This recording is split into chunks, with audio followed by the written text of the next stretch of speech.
It's another case for Walter and Bunny.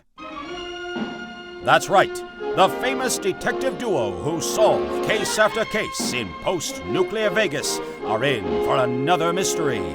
Brought to you by A-Bomb Radio. Today's strange story: the case of the masked Specter. What began as a sunny Monday morning in a small town beyond the Vegas outskirts, horror and fear quickly takes hold as a rolling gang of bandits terrorizes and rips the place apart. Gunshots and explosions riddle the area, and townsfolk run for their lives. As the madness goes on, the gang's leader, a mysterious masked man, holds up the local bank with a few of his men. An older teller in his 60s throws his hands in the air and prepares to hear the masked man's orders. Okay, I'll do what you want. Just don't put that shotgun in my face. You know exactly what will make that problem stop, old man. Lower your hands slowly and dig out whatever currency you have in that little vault. All right. Just know we don't have much to spare for such a small town. I don't remember asking. Now get going. Oh, okay. Shut up! Say, boss, you want us to waste these hicks? Take the women. They're far too valuable. So I see you damage one again, I'll end you. Yes, boss. What's the holdup? Here. It's about 400 caps and a little NCR money. Yeah, I'm sorry, but that's all we have for you. I'm sorry, but it's all we have. I've been nothing but truthful to you. No, please leave. I can't take this. No. When the rest have what they need, tell them to rendezvous over by the old highway bridge. Don't forget to take those wenches with you on your way out. We're done here. Right away, boss. Get over here, you!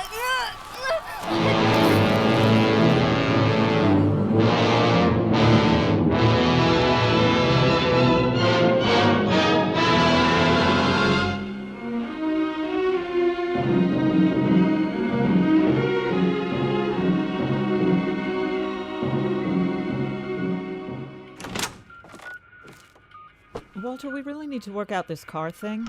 I just crunched some numbers and we lost hundreds of caps in revenue due to all the cases we had to cancel after the incident. It's incredible how much time we saved with that thing. Yes, I suppose that was to be expected. Unfortunately, the only other means of conveyance this day and age is the vertibird. But unless you're military personnel, you're out of luck. But nothing very subtle about those things anyway. Well, we may just have to put our money on a rumor and go hunt down that guy out west, the one who fixed up an old highwayman car. If the war rears its ugly head too close, we won't even have an effective way out of here. Yes, may just have to halt our operations and seek refuge either in New Vegas or Camp McCarran if that happens, though the downside is that both places are big Legion targets. Research on a new set of wheels needs to be an entire subject of our operations now. In a disturbing new development, it's being reported that the small and prosperous town of Gold Point has been subject to a violent and bloody raid by a band of marauders. Town residents who witnessed the event say the attack came without warning and in full force. Gunshots and explosions ran through the streets, and the killers showed no mercy, notably murdering citizens at random and kidnapping a number of the town's women. Though one would think this qualifies as an average Legion attack, witnesses couldn't confirm enough that this indeed was not Legion. Rather, more like raiders or a band of mercenaries. The New California Republic was asked to intervene in an investigation, but had this to say. We received the frantic distress signal shortly after the attack, and though we have dispatched a soldier to provide overwatch of the town, the NCR has unfortunately become too encumbered to give the situation its full attention in the midst of the Browning Legion threat. That was Lieutenant Humphreys stationed at Camp McCarran. The town of Gold Point has been known for its independence and simplicity, as well as its minor security presence. Nothing this tragic has happened to the town in recent history, and its surviving citizens hope to rebuild. More on this as it develops. Golly, that's so sad. Looks like with the Legion on the march, any old raiding party can just move a little freer now that the NCR is so busy. Those poor people. Bunny, there's something a little off about this that I don't like. Of course. The whole thing is off. Well, hey, what are you getting dressed for? You going somewhere? Both of us, Bunny. Both of us. It's 8 o'clock at night. We've worked later. Yeah, but why won't you tell me? Because if I told you, you wouldn't want to go. And I need the backup. Now come on, let's unhitch the pack, Brahmin. We're going for a ride.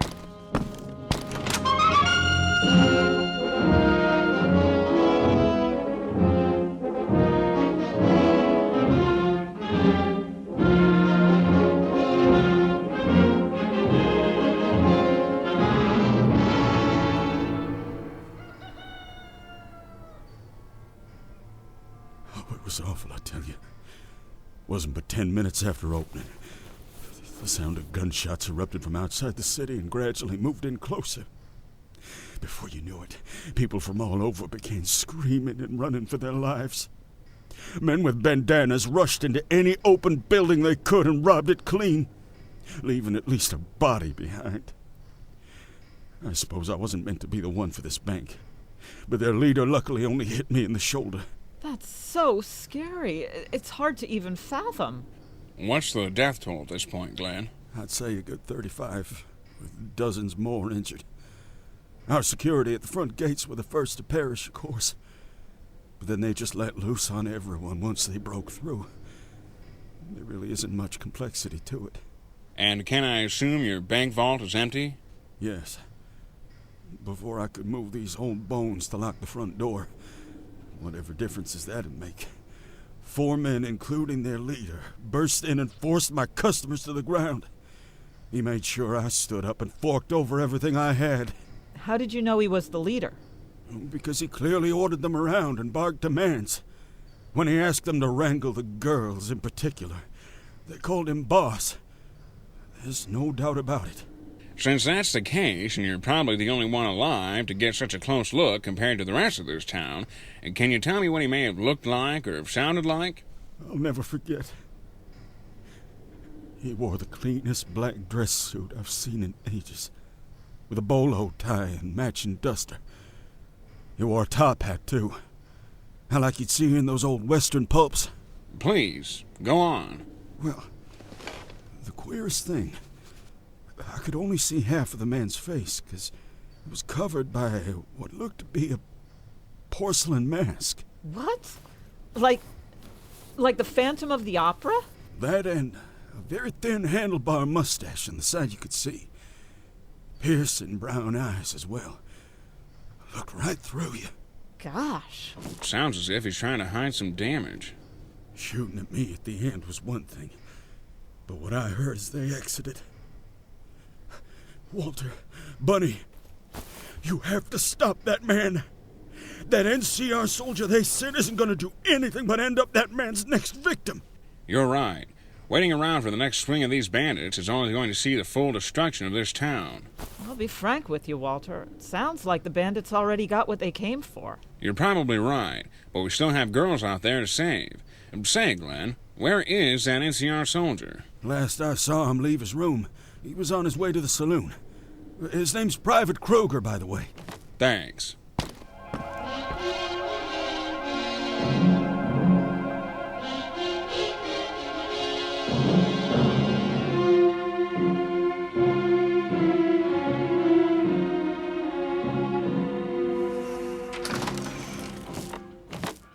Talk about dreary. I don't know if this place was full of holes before or after the attack, but it isn't very welcoming. And is that who I think it is, over by the bar? Yep, I'd say that was Private Kruger. He seems to be having a fun time slouched like that. Let's go give him a visit. What do you, I mean, pardon me. How can I help you, civilian? Private Kruger, is it? Yeah. What can I help you with? Is everything okay? Interesting to see someone like you at the bar so early. Yeah, shouldn't you be providing overwatch for this grieving town or something? What are you getting at? I just came here to get some water. They serve water in beer bottles nowadays. 6 should be more than enough to hydrate you. Just what are you getting at? Who are you? We're Walter and Bunny of WB Investigations, New Vegas. We took it upon ourselves to provide this town with assistance, much like you should be. All we wanted was to ask you about any leads, but you're obviously not up for intelligence sharing. Well, here's your intelligence. I was sent here to look after a washed-up old town that got a little scared of some raiders. Happens all the time. Maybe next time around, they could think about better security. I don't know much besides the fact that 10 men with varmint rifles don't cut it. Now, I'm gonna stay here for a short week and head back to McCarran. Best vacation I've had in a while now. Look, young man, I'll cut you some slack since you're probably fresh from basic training. But innocent people are dead, and more are being held against their will. If anyone around here already gave you info we don't have to waste our time asking about, we'd appreciate if you just fork it over, and we'll leave you alone. You don't seem all that passionate for this project. I would assume being the town's lone savior would do wonders for your career. Do the math, you two. Haven't you been up on current events? You sending me out here for a week was the nicest thing the NCR has ever done for me.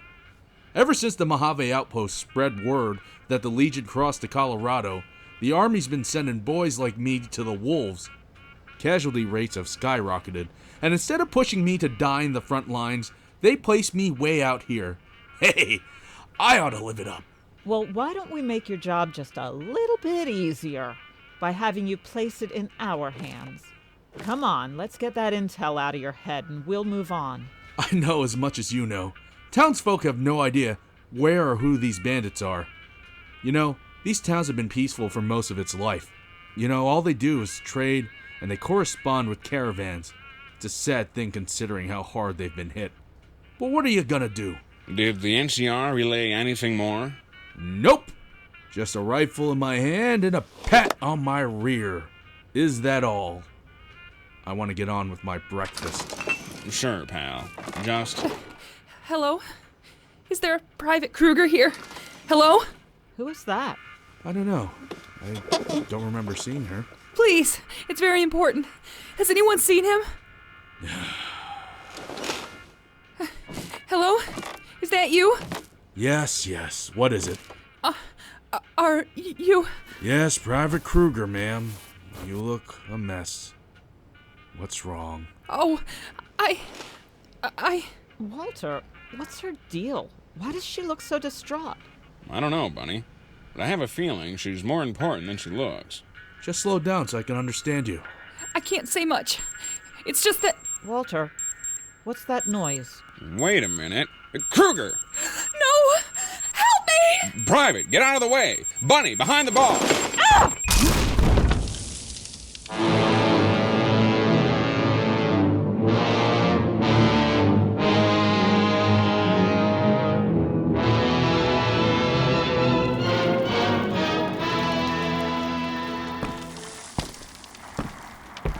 Well, that's the end of Private Kruger. So much for being safe away from the war. Walter, I knew something was off with that woman from the get-go. She was being used as a plant. Someone sent her here to get Private Kruger, and they succeeded. Yes, and judging by the way she looked, I have no doubt in my mind that this is one of the captives that the bandits took. That beeping sounded familiar. It must have been a slave collar placed round her neck. Yes, and a heavily modified one as well. No ordinary slave collar can achieve a blast radius such as this. I haven't seen one of those in quite some time. Unfortunately, this only confirms that bad feeling I had when we first heard about this attack. Casket is back in business.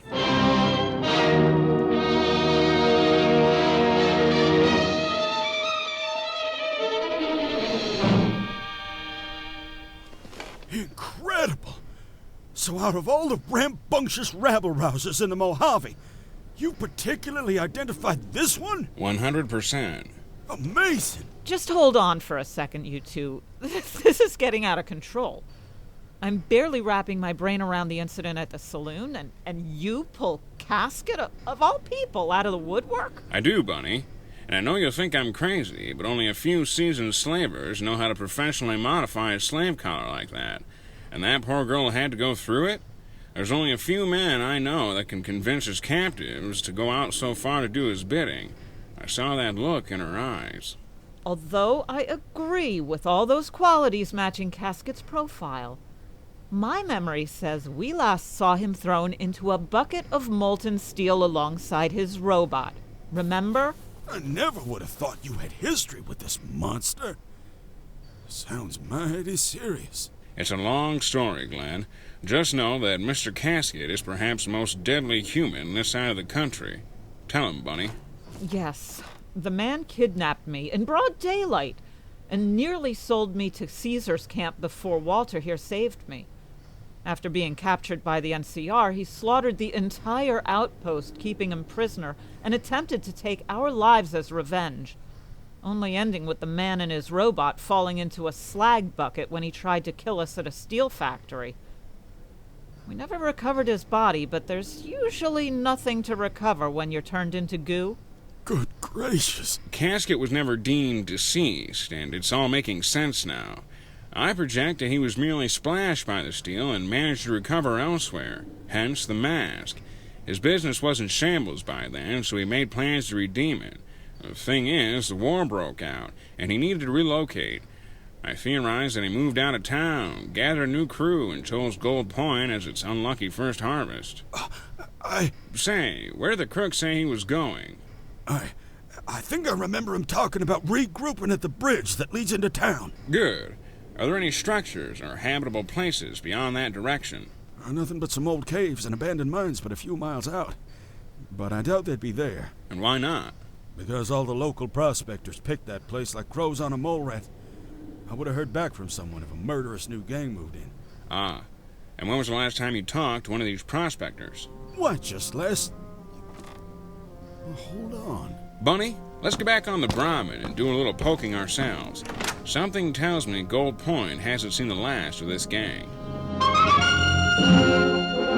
Tune in next time for part 2 of The Case of the Masked Specter. The following was written and produced by Preston Hardin, edited and mixed by Ethan Walsh. In The Case of the Masked Specter, Walter was voiced by Elliot Contable, Bunny by Sharon Grunwald. Our cast also featured Carrie Scholtens, Joshua Belmonte, and Philip Sacramento. And now, a special thanks to our patrons. To Joel Jackal and Thomas Kane, we thank you for your second-tier contributions.